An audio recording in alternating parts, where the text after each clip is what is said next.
percorso con la Nazionale Italiana Sorde è nato 9 anni fa.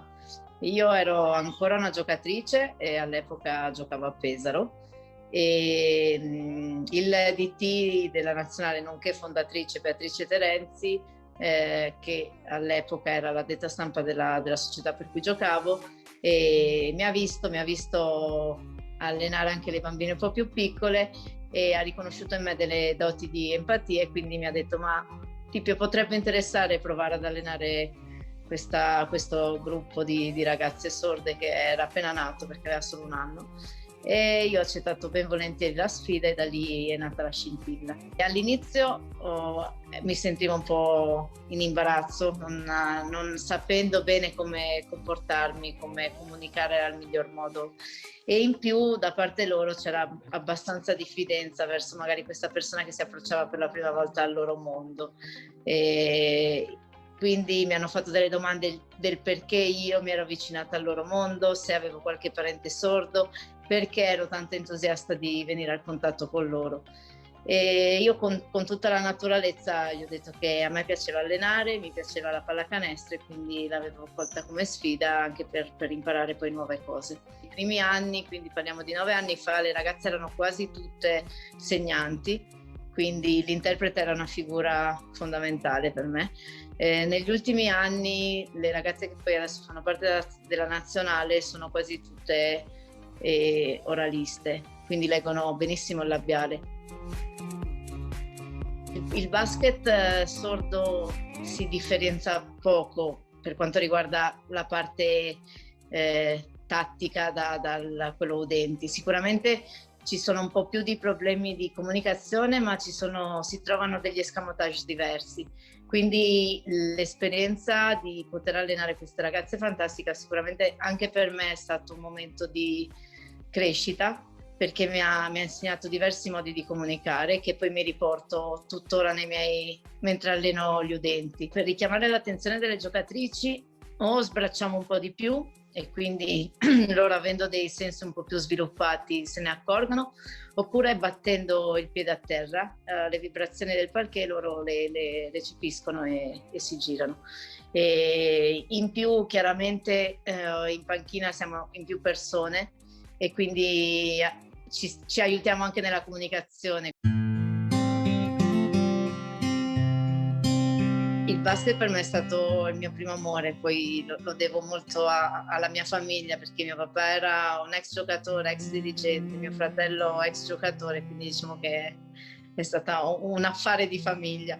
E sì, purtroppo non sono stata molto molto fortunata perché ho avuto parecchi infortuni, tra l'altro abbastanza gravi, quindi in realtà io mi immaginavo una giocatrice, speravo di arrivare nazionale e ho cercato di gestirmi scegliendo magari di giocare in serie inferiori in modo tale da gestire un po' i carichi di lavoro, però la mia volontà era quella di rimanere nel mondo del basket, quindi ho giocato, ho fatto per alcuni anni la procuratrice e poi ho intrapreso la carriera di allenatrice, quindi diciamo che mi ero già spostata su una visione di allenatrice. Poi la chiamata con la nazionale femminile sorda è stata proprio la ciliegina sulla torta.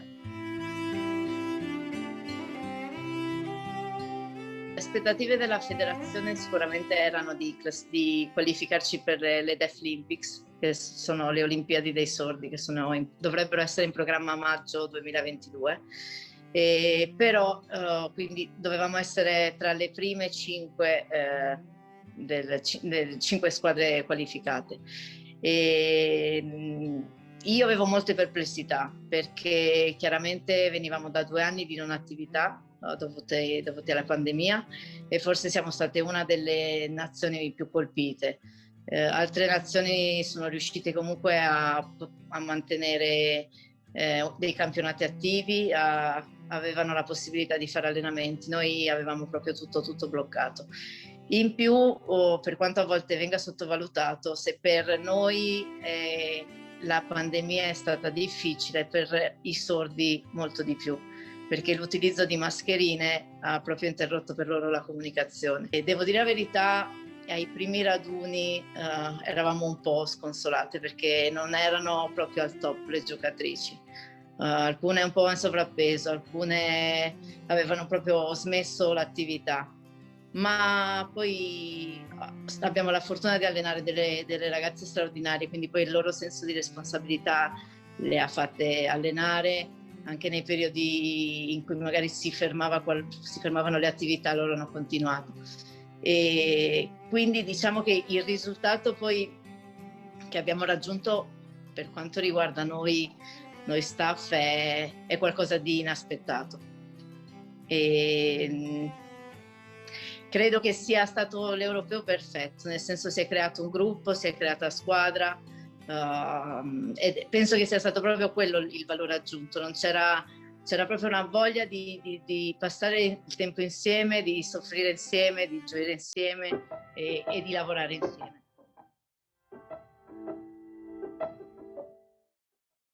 Già iniziamo a lavorare per le Olimpiadi, che sono le Deaflympics, che sono un obiettivo con tempi abbastanza ravvicinati perché poi tutte le manifestazioni sono state sospese o spostate per effetto del Covid e chiaramente il sogno di ogni sportivo è sempre vincere le Olimpiadi, quindi lavoreremo per provare con maggior sicurezza in quello che siamo e in quello che possiamo raggiungere, nel provare a prendere una medaglia anche a medaglia d'oro, speriamo, alle Deaflympics, ma comunque proveremo in tutti i modi a salire sul podio. Nel basket sordo come nel basket proprio mondiale, gli Stati Uniti hanno un potere assoluto e diciamo che negli ultimi anni, per la maggior parte degli anni, hanno vinto sempre loro, con qualche vittoria della Lituania e della Grecia. Diciamo che queste sono le tre nazioni un po' più competitive.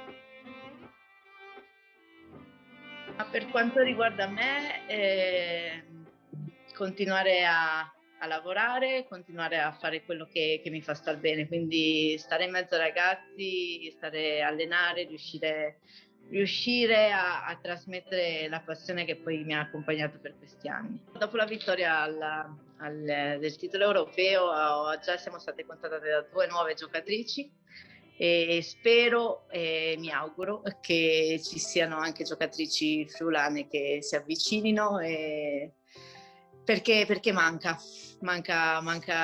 una giocatrice che possa rappresentare il nostro territorio.